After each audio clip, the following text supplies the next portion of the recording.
Plaza. So my name is Isnara Yuoting. I am St. Rose BSMA.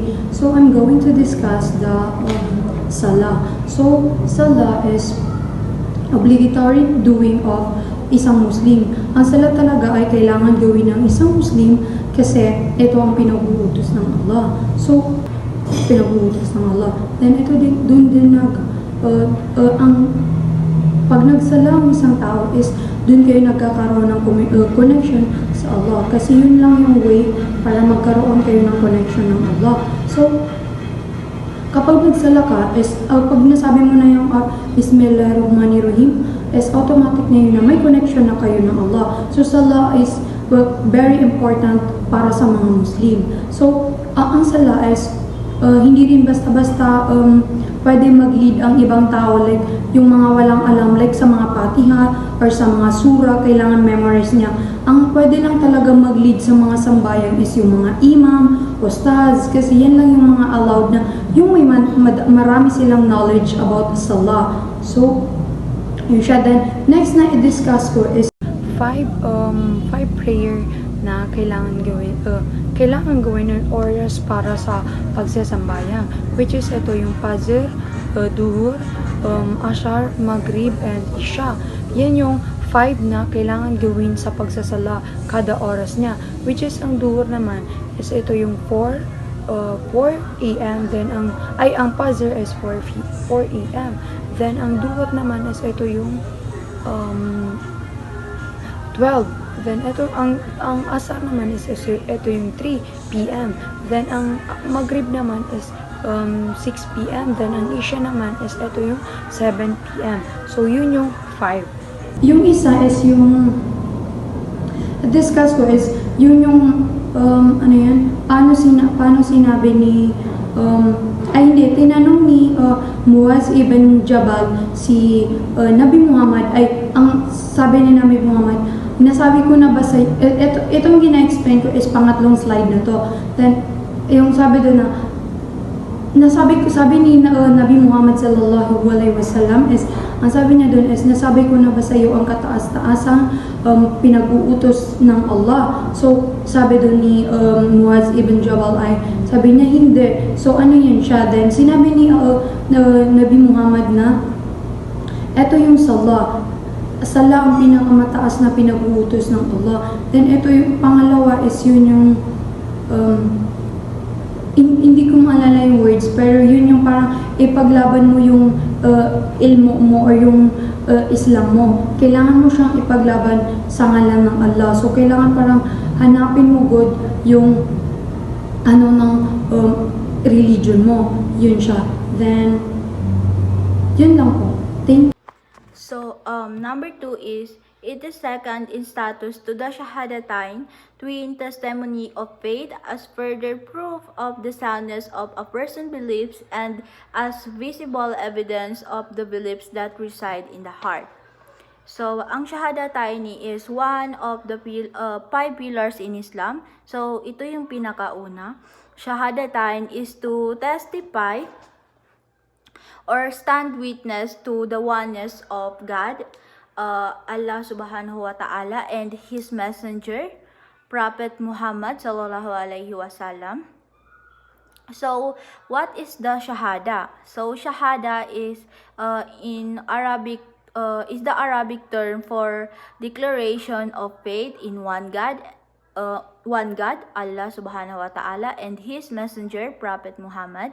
So, ito yung pagtanggap natin sa iisang Diyos at pagkilala natin at pagtatak sa ating loob or puso na iisa lang ang Diyos at walang iba kundi iyon ay si Allah subhanahu wa ta'ala. At hindi apoy, hindi bato, hindi man puno, hindi sun or moon ang sinasamba, kundi iisa lang, ayun ay si Allah subhanahu wa ta'ala. So Shahada in translation is, I bear witness that there's no God but Allah, there is none worthy of worship but Allah subhanahu wa ta'ala, and Muhammad is the messenger of Allah. So, yan yung pagtanggap natin at pagkilala natin na iisa lamang ang Diyos at walang iba kundi si Allah yun. So, the messenger of Allah said, in Islam there's five pillars.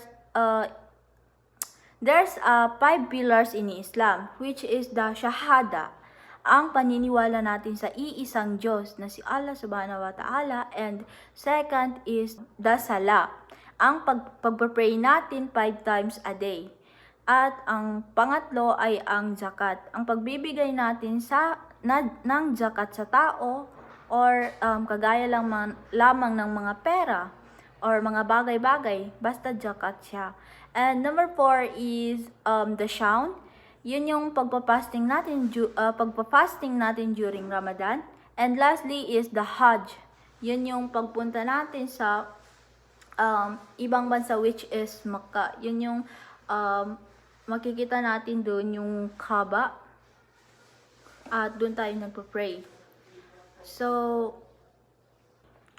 establishing prayers means performing prayers in full with all its words and action at the appointed times as it says in the Quran. So, yung pag-perform natin ng prayer is may mga action or words tayo na binabasa dyan, which is nakalagay sa Quran, at yung mga action natin nakalagay din sa Quran, kung paano siya gawin. So, number 3 is prayer occupies a special position among others act of worship because of the way in which it was enjoined. So, ang sinasabi dito is prayer or sala is ang unique na pagsasagawa ng ritual dahil sa kung paano to siya isinagawa. And ang sala is one of the mandatory for all Muslim from the time and pillar of Islam. So, isa siya sa pillars ng Islam. So, ito ang inutos ng Allah subhanahu wa ta'ala na gawin ni Muhammad at sabihin sa mga tao na isagawa ang prayers. But 5 times prayers a day. But it's supposed to be 50 prayers times a day back then in history of Salah. So, ang history is hindi inutusan or sinabihan ni Allah subhanahu wa ta'ala ang mga angel na bumaba at sabihin sa mga tao na kailangan at bigyan sila ng obligasyon na sambahin ng Allah ng 50 times a day. Rather, pinatawag ng Allah subhanahu wa ta'ala si Prophet Muhammad sallallahu alaihi wasallam at naisagawa ang 50 times prayer a day na yun. And sinabihan niya, pinatawag niya si Prophet Muhammad na umakyat siya sa heaven, at nung umakyat na siya sa heaven, sinabihan niya si Prophet Muhammad na magsagawa ng 50 times prayer at sabihin sa mga tao yun. And then, pumayag at sinunod ni Prophet Muhammad ang Allah subhanahu wa ta'ala at siya ay bumaba. And then, sa pagbaba niya, nakita niya si Prophet Musa at tinanong siya ni Prophet Musa kung kung ano ang sinabi ng Allah or kung ano ang inutos ng Allah or ano ang niya. So, ang sinabi ni Prophet Muhammad is inutusan siya or sinabihan siya ng Allah na sabihin sa mga tao at gawin niya ang 50 times prayer a day. And then, nagsuggest or nagbigay ng advice si Prophet Prophet Musa alayhi salam kay Muhammad na tanungin ang Allah or bumalik siya sa langit at sabihin sa Allah na masyadong marami ang 50 times prayer na yon sa isang araw. Hindi kakayanin ng mga tao na isagawa ang prayer na yon. And then, nakinig si Prophet Muhammad sallallahu alaihi wasallam kay Prophet Musa. At siya ay bumalik sa heaven at hiniling sa Allah subhanahu wa ta'ala na bawasan ng 50 times prayer a day kasi masyadong marami yun at hindi kaya isagawa ng tao yun sa isang araw lang. And then pumayag ang Allah subhanahu wa ta'ala at binawasan niya ng 5 ang 50 prayers, bali 45 times prayers na lang ang natira sa isang araw. And then saka siya bumaba ulit at pagbaba niya nagkausap niya muli si Prophet Musa alayhi salam at sinabi niya na pumayag ang Allah sa kanyang hiling na bawasan ng 50 at sinabi niya na binawasan niya ng 5 at ang natira lamang ay 45 times prayer 35 times prayer a day. And then, ang respond ni Prophet Musa alayhi salam is marami pa rin, too much pa rin yung prayer na ay pinag-uutos ng Allah. Hindi pa rin kakayanin ng mga tao na isagawa yun sa isang araw. And then sinabihan niya muli si Prophet Muhammad sallallahu alaihi wasallam na bumalik siya kay Allah at tanungin siya muli kung pwede pa na dapat niyang bawasan hilingin na bawasan ang 45 times prayer na yun sa isang araw kasi masyado pa ring madami yun. Hindi pa rin kaya ng mga tao na isagawa ang prayer na yun. And then bumalik at nakinig naman si Prophet Muhammad kay Prophet Musa at bumalik siya kay Allah at hilingin muli na bawasan pa yung 45 times prayer na yon sa isang araw. At pumayag ang Allah muli na bawasan yon. At sinabi ni Prophet Muhammad na hindi pa rin kaya ng tao yung 45 times na yon sa isang araw lamang. Then pumayag ang Allah muli at binawasan niya. Pero saka bumaba si Prophet Muhammad sallallahu alaihi wasallam at sinabihan niya naman si Prophet Musa na pumayag ang Allah, pero yung resulta ng pagbawas ng prayer na yon is masyado pa ring marami, sabi ni Prophet Musa. Binawasan ng Allah ang prayers na hiniling ni Muhammad and then bumaba siya, then sinabi niya kay Prophet Musa na binawasan niya, pero ang result ng pagbawas niya is masyadong marami pa din. Hindi pa rin yung kakayanin ng mga tao na isagawa sa isang araw. So, dun na siya nag-suggest na what if or gawing 5 times prayer a day na lang. So, pero mananatili pa rin yung 50 times prayer na yon. Yung isang prayer daw na yon is, ang magiging equivalent nun is 10 prayers yon. Bali lahat nun magiging 50. So, pinabalik niya muli si Prophet Muhammad sa langit. At sabihin or hilingin muli sa Allah na bawasan pa yung natitirang prayers na yun dahil marami pa din yun, hindi pa rin yun kaya isagawa ng mga tao sa isang araw lang.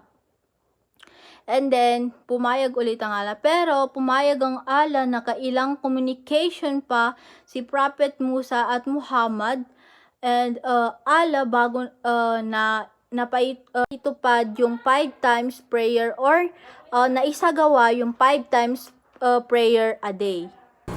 So I will be discuss the number 4. Number 4 is Allah erases sins by means of prayer. So this means is may doon sa hadith Bakr may narrate doon na kapag ba daw ang tao naligo ng 5 times a day is mawawala ba daw yung lahat ng dumi sa ating katawan. So sinagot siya ng ating prophet na ang sabi niya is oo, wala daw ni isang matitira kapag naligo tayo ng 5 times a day, wala daw matitirang ni isang dumi sa ating katawan. Kagaya lamang kapag nagpray po tayo. Kapag po nagpray po tayo ng 5 times a day, lahat ng ating sin is mawawala. So, ganun lang po yun. In general, kapag kapag naligo tayo, di ba nawawala yung ating mga dumi sa katawan. So, ganyan din po kapag nag-pray po tayo ng 5 times a day. Mawawala din po yung mga sins natin. So, number 5 is prayer is the last part of religion to be lost. And if it is lost, the whole religion is lost. So, it means the main or the central rule of Islam is doing prayer. So,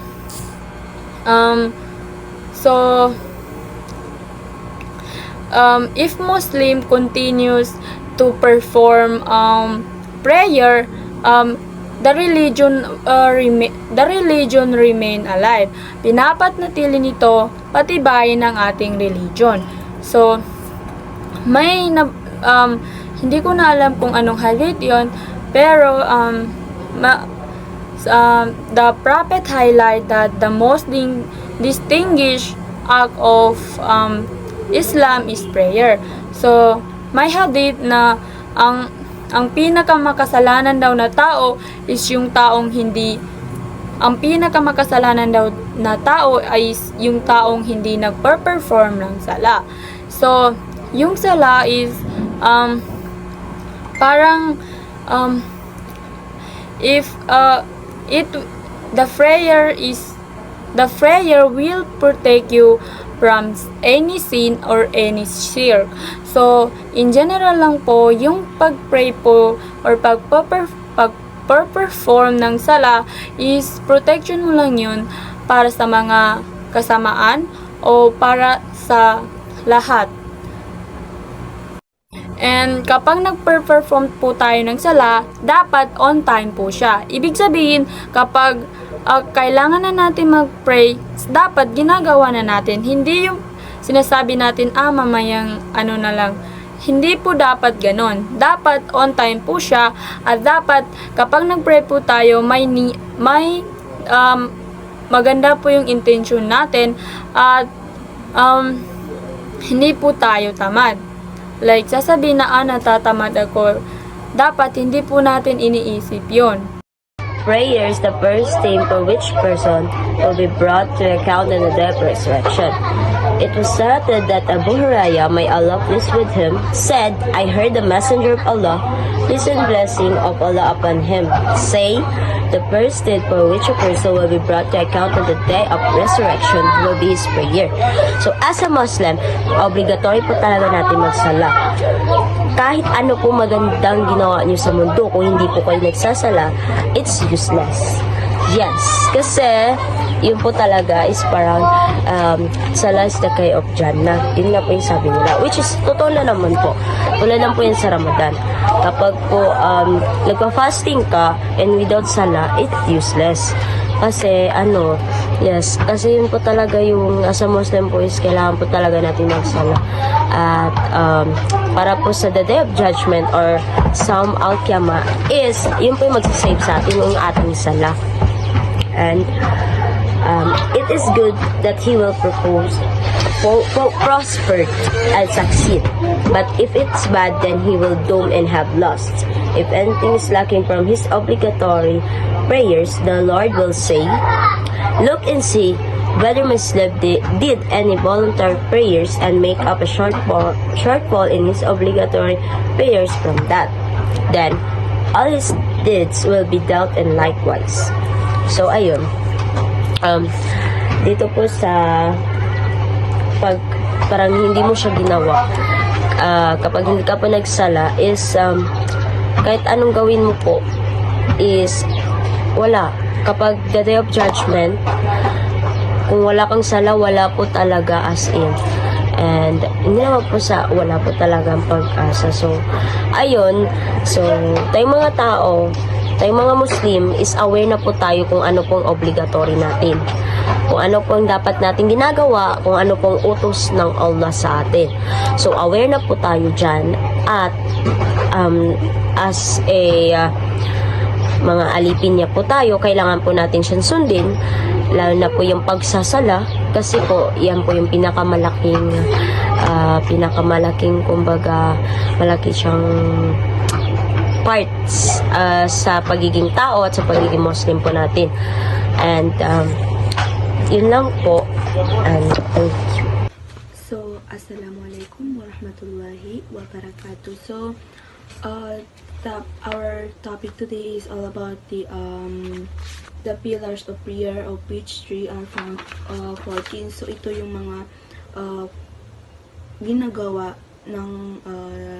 ginagawa natin tuwing nagsasala tayo, and may 14 na kailangan natin follow gawin. So first is standing during obligatory prayers is one is able to do us. So ibig sabihin tatayo tayo sa ating sajada.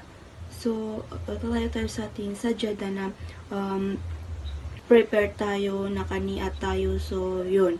So, number 2 is the opening takbir, say Allahu Akbar. Diba, pag nakatayo tayo, so, before tayo mag-start, Allahu Akbar muna tayo. So, after pagka-Allahu Akbar natin is reciting Fatiha. So, hindi pa doon natapos. So, pag-open natin ng Allahu Akbar is may sasabihin tayong doon. So, later on, i-discuss din ng mga kasama ko. So, yun. So, reciting Al-Fatiha, number 3. So, mag-reset ka ng Surah Al-Fatiha. Yun, no? So, pagka-reset mo ng Surah Al-Fatiha, hindi lang Surah Al-Fatiha kasi dadagdagan mo rin siya ng ibang surat. Hindi naman yung apat na raka is kailangan lahat may sura na nababanggit doon. Only 2 raka lang ang kailangan mong basahan ng or dagdagan ng sura. Like kung magsala ka ng luhur, kailangan 2 raka lang yung dagdagan ng sura. So number 4 is ruko, bowing the legs of which mean bending so that hand can touch the neck, that the most complete from mean making the back level and the head partly weak. So magruko tayo. Hindi yung ruko na hanggang sa baba, magruko tayo na hinahawakan natin yung ating tuhod. So kailangan perfect yung pag ruko natin doon sa paghawak ng ating tuhod. So, raising from bowing, so, ka naman dyan, tatayo ka naman dyan. So, yan na yung sasabihin mo yung Sami Allahu liman hamidan, walakal hamd. Dyan na muna yung sasabihin. So, standing up straight. So, yun nga, tatayo ka na formal. Yun. So, sujud. So, diretso ka na sujud doon sa baba. So, the most perfect from which is placing the forehead, nose, palm, neck, and those firmly on the ground. So, kailangan pagka sujud mo, ang formal na sujud is dikit yung ilong, mata, or yung mga kamay mo doon sa sajada or doon sa part na nakasujud ka na. So, and the legs of which is placing a part of this the ground. Yun na nga, kailangan nakadikit lahat ng binanggit doon, which is the forehead, nose, palms, neck, and those from. So, tracing from prostration. So, uupo ka yan siya. Di ba nakasujud ka? So, uupo ka yan. Mag-Allahu Akbar ka din, uupo ka. Yan. So, sitting between the two position, whoever and sit is good enough, but the sunnah is to sit muftarishan, which means sitting on the left foot and holding the right foot up straight with the toes pointing toward the qibla. Yan. Siyempre, makadalawa ka, makasujud, diba? Pag nakasujud ka, babalik ka na naman. So, pagka nakabalik ka, pag maupo ka na, kasi, uupo ka na, ang sunnah kasi ang ginagawa is yung paa mo, yung left part ng paa mo is parang siya yung nasa baba. Then yung left is siya yung nasa unaan. Like, parang inuupuan mo ba yung left? So, ito yung example niya. Yan. So, nakikita niyo dyan na ang left is siya yung baba na parang inuupuan. Tapos, ang right is siya yung nakatayo. Kailangan yung ating mga kamay, the right hand finger, so nakaturo siya sa ating kibla kung saan tayo naghaharap tuwing magsasala tayo. Yun. So, being each of these physical pillars, the final tashahud. So, ito na yung final tashahud. So, di ba, final tashahud is yung mag-reset ka na dyan ng dalawa. So, dalawa na yan is yan yung final tashahud is yung sabi ka na dyan ng at-tahiyatul awal and at-tahiyatul akhir. Yan. So, pagkasabi mo doon, the sitting to recite the final tashahud in the two salam. So, magsasalam ka na dyan. So, the two salams, which mean saying twice, Assalamu alaikum wa rahmatullah. And, yun nga. Magsasalam ka in right, tapos, left na naman. Yun. So, last one is paggawa ng mga doing the fillers in the order mentioned here. So, kailangan yung mga rules, kung ano yung mga ginagawa ng sala is kailangan kailangan makuha mo siya ng perfect. Kasi kung baga nagkamali ka, tapos is hindi sinasadya, so kailangan mong bumalik. Kasi kung hindi ka bumalik, kasi alam mong nagkamali ka, tapos hindi ka bumalik, so walang say sa yung sala mo. Yun. So, yun yung mga part ng the pillar of prayers and the 14 follow. Good afternoon, everyone. So I am Sarah A. Ali. So now we're going to report the obligatory parts of prayer. So the number one obligatory parts of prayer is yung takbir other than the opening takbir. Ito na yung pagsabi natin ng Allahu Akbar before tayo magsala. Ayun yung beginning pala ng sala, pagsabi natin ng Allahu Akbar. Ibig sabihin ng Allahu Akbar is the greatest one. So, ang meaning natin sa Muslim is sukad na ni mapya. So, the second obligatory is yung pagsabi natin ng Sami Allahu liman hamida. Ibig sabihin nito is Allah hears those who praise Him. Ibig sabihin is yung parang sukad na nagakinig nin sa mga tao ang tua pagsimba sa kanin. So, yun na nga. Yung pagsabi natin ng Sami Allahu liman hamida is yung nakaruko tayo, and then pagsabi natin Allahu Akbar, and then yun magsabi ng Sami Allahu liman hamida. And the next one is Rabbana walakal hamd. Ang pagsabi ng Rabbana walakal hamd. Ang ibig sabihin naman nito is our Lord to your be praised. So sabihin is sukadnan ipagsimban. So the next na naman na sasabihin is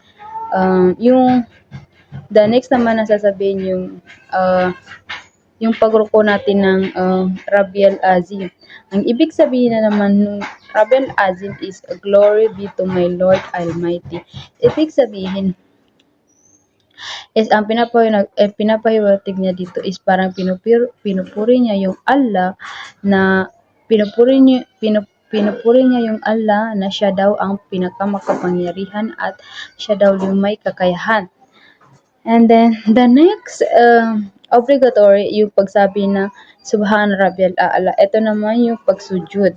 Ang pagsujud naman is ito na yung, ang ibig sabihin nito is glory be to be my Lord Most High. Ibig sabihin, si Allah daw ang pinakamataas. Pinupuri natin si Allah at siya ang pinakamataas. And then, ang ibig sabihin ng glory sa ating mga Muslim is bamadtan. Ibig sabihin bamadtan, sukadnan, sa skanin ni pinakamapulo, pagkagaga, ang pinaka mapya.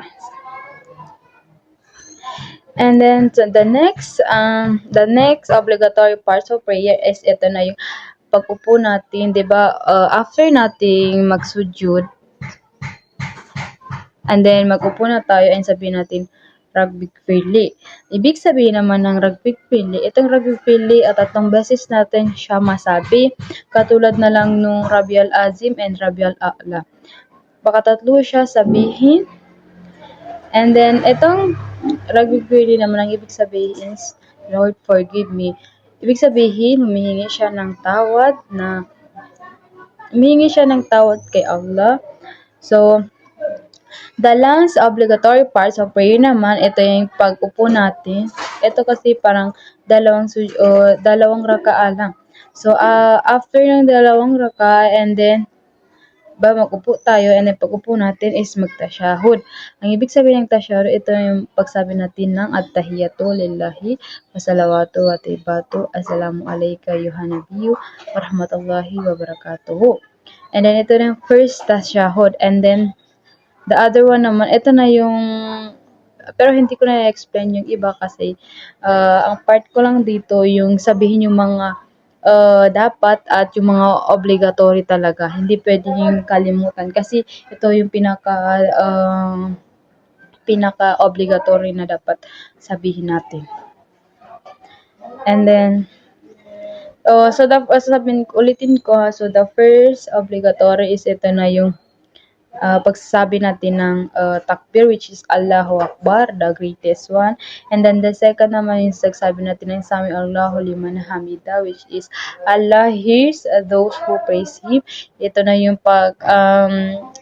ito na yung nakaruko ka and then pagtayo mo ganyan Allahu Akbar and then sabihin mo naman Sami Allahu liman hamida and Rabbana walakal hamd. Magsabi yung iman ng, di ba nakaruko ka, and then pagruko mo is magsabi yung iman ng Allahu Akbar, and then ikaw Sami Allahu liman hamida, and then pagsabi ka naman Rabbana walakal hamd. So yun yung sasabihin mo.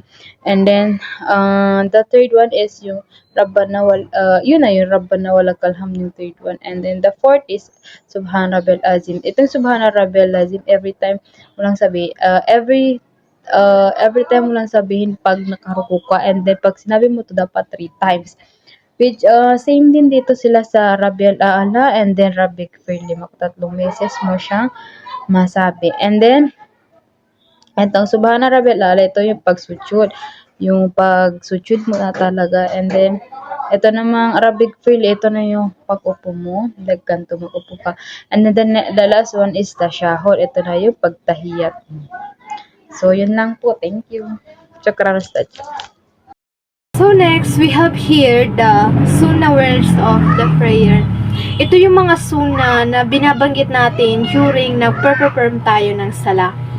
The first one is the saying after the opening takbir, which is the Subhanakallahumma wa bihamdika wa tabaraka ismuka wa ta'ala jadduka wa la ilaha gairuka. So, binabanggit ito siya kapag, di ba, after natin mag-wudu is nagpa-perform na tayo ng sala. So, before tayo mag-perform is kailangan natin mag-takbir or yun na yung tinatawag Allahu Akbar. After natin mag-Allahu Akbar, before tayo mag-recite ng Al-Fatiha, doon na natin babanggitin itong Subhanakallahumma wa bihamdika wa tabaraka ismuka wa ta'ala jadduka wa la ilaha gairuka, which is yun yung tinatawag na Dua al-Istifta. So, meaning, ipinupuri natin at niluluwalhati natin si Allah, na kinikilala natin siya, na pinagpala sa kanyang pangalan, at siya ang mataas sa lahat ng kadakilaan, and there's no God but Him. Wala tayong iba Diyos kundi siya, at wala rin tayong iba sinasamba at pinaniniwalaan kundi si Allah. So, meaning, itong Dua al-Istifta, before the beginning of the prayer is, ito yung dua na pagbibigay, ito yung way of respect sa kay Allah, or a way of respect natin sa kay Allah, and before tayo magsa-start sa pag-pray na. Next is the seeking refuge with Allah. So, sa seeking refuge with Allah is, ito na yung auzubillahi minash shaitani rajim, means nag-aas tayo ng protection sa kay Allah from the harm, from the evil, and sa any na makaka-misguide sa atin while praying. Nagsisik tayo ng protection sa Allah. Kasi the meaning of auzubillahi minash shaitani rajim is, yan na yung yun nga, nag-aas tayo ng protection sa kay Allah laban sa mga shaitan na kanyang isinumpa.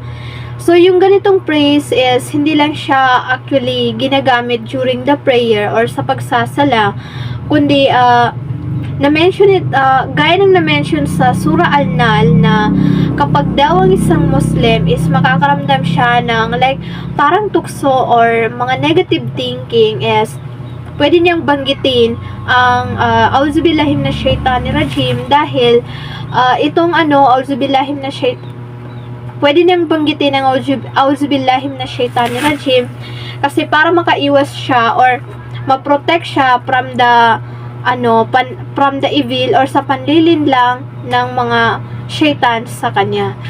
So yun na nga. And the third one is the saying Bismillah.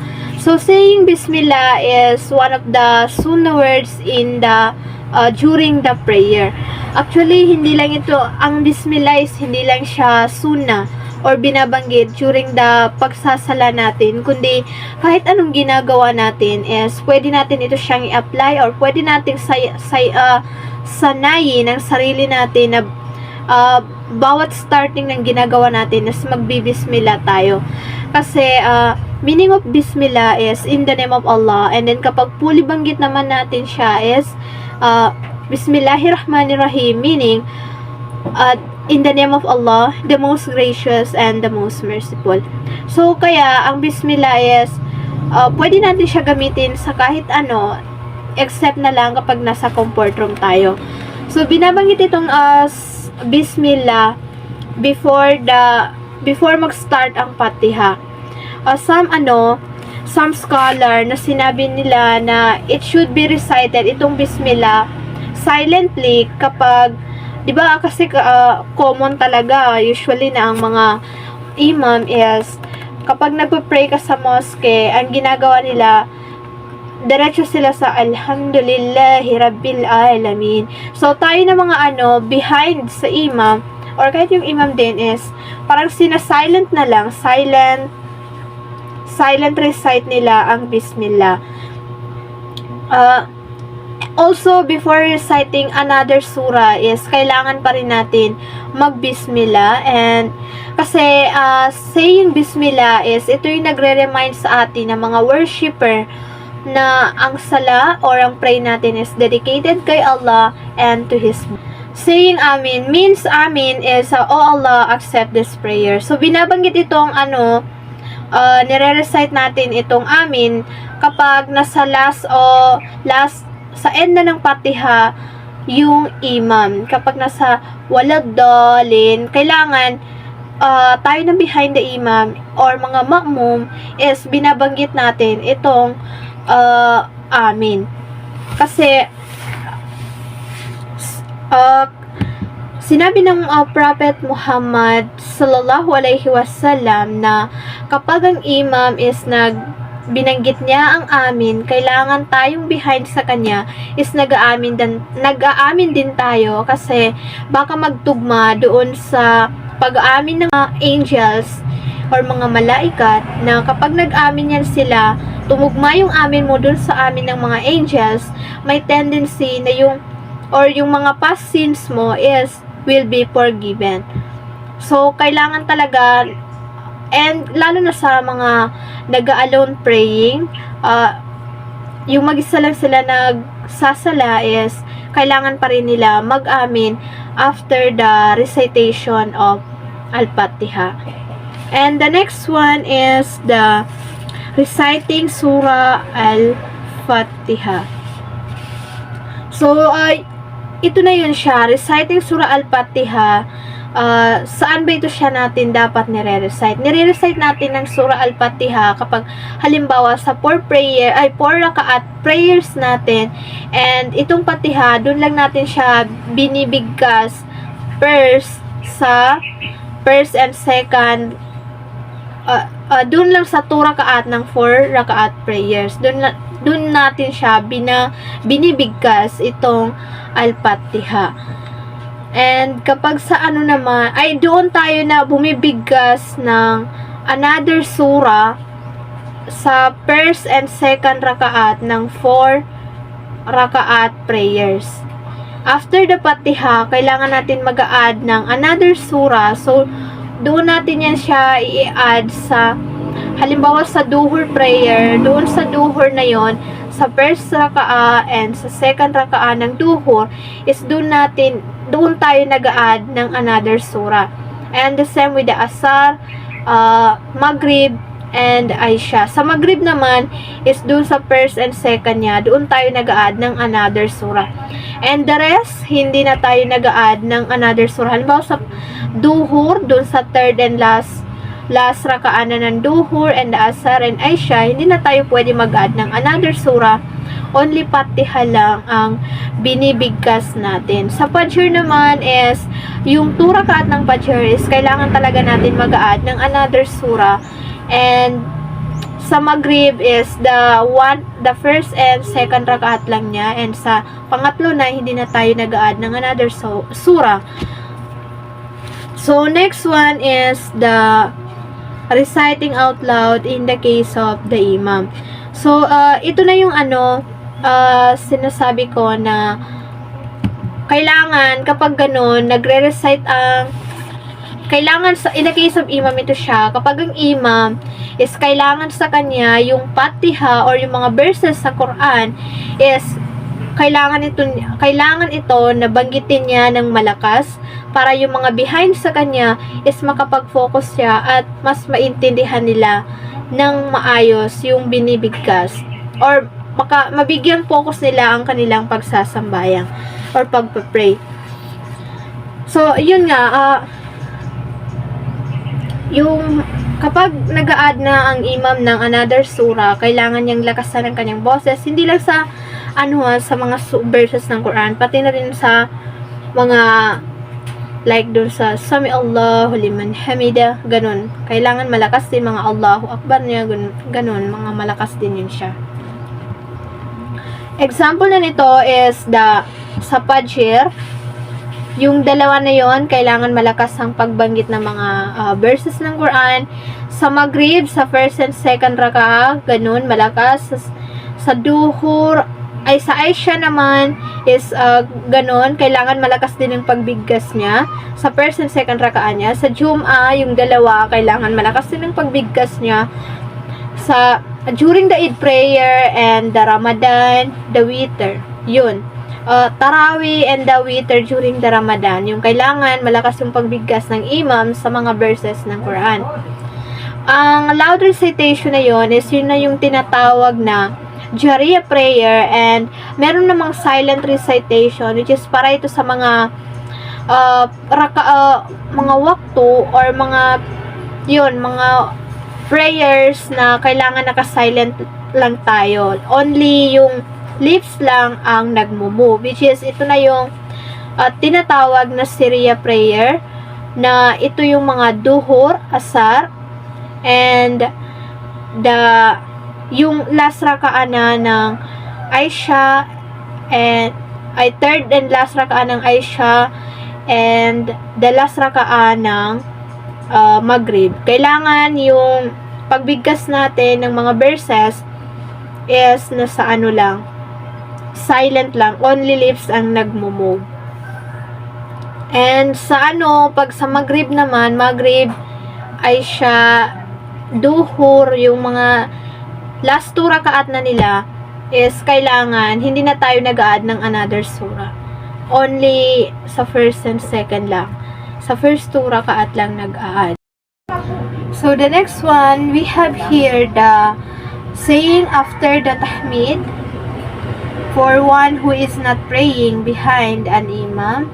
misda mil as-samawati wa mil ard. So, ibig sabihin, ito na yung, di ba, after natin magruku, is tatayo tayo, babalik tayo sa position natin na nakatayo. So, kapag behind the imam tayo, ang kailangang banggitin natin is yung pagsabihin ng imam na Sami Allahu liman hamida. Tas tayo naman ang mga behind sa kanya, ang babanggitin natin is Rabbana walakal hamd. And kapag alone ka lang nagpe-pray, mag-isa ka lang nagpe-pray, kailangan mong i-extend yung version ng Rabbana walakal hamd, which is kailangan mo siyang dagdagan na yun na yung Rabbana walakal hamd min as-samawati wa milal ard wa mil ma syi'ta min syai'in ba'd. Meaning, yun na yung papuri natin kay Allah. Ang papuri natin kay Allah ay walang hanggan, hindi lang dito sa mundo, pati na rin sa lupa at sa langit, at kahit sa anumang nais niya. So, yun yung ibig sabihin niya. Kapag nagpa-pray tayo is, so yun, kapag behind the imam tayo or mga ma'mun tayo, kasi pag sinabing ma'mun is, yan na yung mga taong behind the imam. And, kapag alone prayer is, kailangan i-extend ang version ng tahmid, and then kapag nasa behind the imam, yung Rabbana walakal hamd or yung short lang. So, yun. And the next, we have the saying the tasbih when bowing more than once, such as the second or the third one or more. So, ang tasbih na ito is, ito na yung binabanggit natin during nagruruko at nagsusujud tayo. Kapag nagruruko tayo, yan ang binabanggit natin, yung Subhana Rabbiyal Azim. And kapag nagsujud naman tayo is, ang binabanggit natin is yung Subhana Rabbiyal A'la. So, suna itong mga ginagawa na ito. Suna itong mga pagtatasbih kasi si Prophet Muhammad, peace be upon him, is hindi lang, usually sa atin ngayon, ang ginagawa natin is 3 times lang natin siya binabanggit. Pero, kaya 3 times din siya kasi si Prophet Muhammad sallallahu alaihi wasallam is hindi lang niya yan 3 times ginagawa or binabanggit, kundi how many times niya yan binabanggit. Pero sa atin ngayon is 3 times lang, since nasa ano lang tayo, 5 times a day prayer sa regular lang, and kapag nasa tahajjud ka na, doon mo na siya dinadamihan, nasa 33 times or more than. So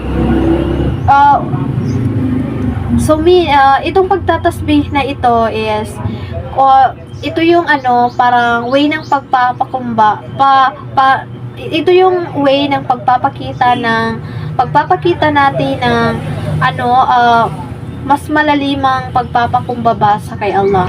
Kaya that's why na nagtatasbih tayo during the prayer. And the next one is the saying Rabbil Firli more than once between the 2 prostration. So, itong Rabbil Firli na to is, ito na yung binabanggit natin after the sujud or nasa middle ng sujud siya. Di ba nagsujud tayo, tapos babangon tayo and then uupo tayo. So, doon na natin binabanggit yung Rabbil Firli. So, which means, Rabbil Firli ang Rabbil Firli is, yan na yung Oh Allah, forgive me. So, yun, the same pa rin siya sa mga tasbih na kung kaya lang siya is mas damihan pa natin yung pag tasbih and Rabbil Firli. Pero ganun pa rin usually ginagamit natin or ang ginagawa natin is 3 times lang siya. Kasi kaya natin pinapadami yan kasi sa yung prophet natin is suno sa kanya ang pagpaparami ng pagtasbih at yung mga Rabbil Firli. And the last is the sending prayers upon the family of the prophet, peace and blessing of Allah be upon him in the last tashahud. So, pag sinabi natin tashahud is ito na yung pagtatahiyat natin during the prayer. And di ba nagtatahiyat tayo? So, ibig sabihin, yung pagtatahiyat na yon is doa yun siya, which means, inipapadala natin yun sa pamilya ni Muhammad, pamilya ng Prophet Muhammad sallallahu alaihi wasallam at sa kay Prophet Muhammad sallallahu alaihi wasallam. Yan na yung Allahumma salli ala Muhammad wa ala ali Muhammad. And Allahumma barik ala Muhammad wa ala ali Muhammad. Which means, O Allah, ipagkaloob mo sa kay Muhammad at sa kanyang pamilya ang lahat ng biyaya na O Allah, ipagkaloob mo ang lahat ng biyaya sa kay Muhammad at sa kanyang pamilya. Ang tashahud na ito is ginagawa siya kapag nasa 4 raka'a prayer ka, na ginagawa ito siya sa 3rd and 4th raka'a. Yun. And kapag nasa 3 raka'a prayer ka lang, ginagawa ito siya during the 2nd raka'a and the 3rd raka'a. Ginagawa ito siya before the taslim. When we say taslim, is yan na yung pagsasalam natin or pag-end na ng prayer natin. Yan na yung Assalamu alaikum warahmatullahi wabarakatuh to the right, and Assalamu alaikum wabarakatuh to the left. So, yun yung tinatawag na taslim, pagsasalam, or the ending of the prayer. So, that's all po. Number 4, action which are sunnah which are called postures. Sa pagdarasal, ang pagtaas ng mga kamay sa pagbigas ng Allahu Akbar sa pagsimula ng panalangin ay isang sunnah na gawi ni Propeta Muhammad. Nangahulugan nito na ito ay isang mabuting gawin na maaaring sundin ngunit hindi kinakailangan. Ang pagtaas ng mga kamay sa pagyuko-ruko sa pagdarasal ay hindi bahagi ng sunnah o obligasyon. Sa katunayan, ito ay turing na bidya, pagbabago sa relihiyon na walang tiyakin na ang likod ay tuwid at ang ulo ay nakatingala. Sabihin ng 3 beses ang Subhana Rabbiyal Azim. Simula ng bawat raka'a, ang panalangin ay nagsisimula sa posisyon ng kauma, kung saan ang tao ay nakatayo ng tuwid, nakaharap sa direksyon ng kibla.